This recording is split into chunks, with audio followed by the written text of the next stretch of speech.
হ্যাঁ পেংলার বন্ধুরা, মাছ দেখাইতে পারলাম না, কেড়ে দেখাইতে পারলাম না, মাছটা উড়াইতে পারলাম না। অনেক বড় মাছ আছিল, 5-6 কেজি হইতো রুই মাছ। সেইটাই গেল গা এই যাওয়ার টাইমে। কপালে নাই, কপালে না থাকলে পাওয়া যায়। আমার মাছ তো গেল, আমার শরীর কাঁপাইতে হয়ে গেল।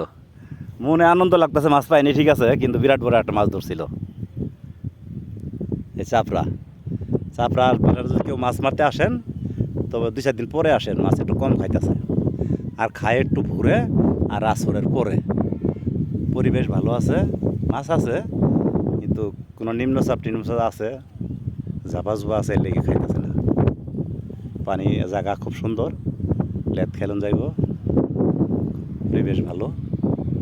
আজকে বাতাস আছিল অনেক, কেউ মাছ পায় নাই কে। আর 2-3 দিন ধরে নাকি মাছ পাইতেছে না মানুষে।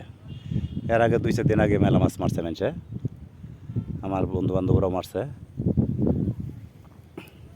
এখন মাছটা উঠাইতে পারলাম না, কিন্তু আমার মনটা শান্তি লাগতেছে যে অনেক বড় একটা মাছ ধরছিল আমার বড়শিতে।